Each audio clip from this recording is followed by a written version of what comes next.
சரணகமலாலயத்தைங்கிற திருப்புகழ் பாடல மனதார உருகி பாடி முருகனினுடைய திருவடியை இறுக பற்றி கொண்டு நீங்க வழிபாடு பண்ணினீங்க அப்படின்னா எம்பெருமான் முருகப்பெருமான் நீங்கள் கேட்டது கேட்காதது வேண்டியது வேண்டாதது அனைத்தையும் கொடுப்பார் அப்படிங்கிறதுல சந்தேகமே வேண்டாம். அந்த பாடலையே உங்களுக்கு தெரியும். அந்த பாடலை, அந்த திருப்புகழ் பாடலை பாடி வழிபாடு பண்ணினா முருகர் நமக்கு என்னென்னலாம் கொடுப்பார் அப்படிங்கிறது அந்த பாடல்லையே இருக்கு. ஆக நீங்களா ஒரு லிஸ்ட் எல்லாம் போட வேண்டாம்.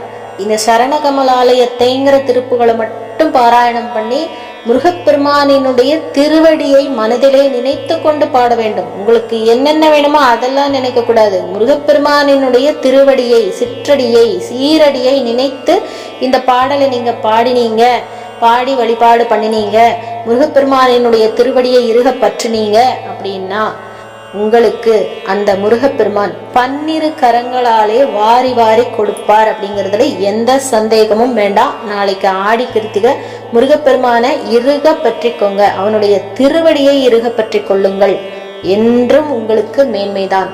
இந்த பாடலையும் இந்த பாடலினுடைய பொருளையும் நம்ம ஏற்கனவே நம்முடைய சேனல்ல பதிவிட்டு இருக்கிறோம். அதோடைய லிங்கையும் நம்ம கீழே பிளே பட்டன்ல கொடுக்குறோம். அதை பார்த்தும் நீங்க தெரிஞ்சுக்கலாம். ஒரு பாடலை நீங்க பாடி பாராயணம் பண்றீங்க அப்படின்னா அதனுடைய பொருள் தெரிந்து பாடுவது அப்படிங்கிறது இன்னும் சிறப்பு. அதனால அதனுடைய பொருளை தெரிந்து நீங்க பாராயணம் பண்றது சிறப்பு.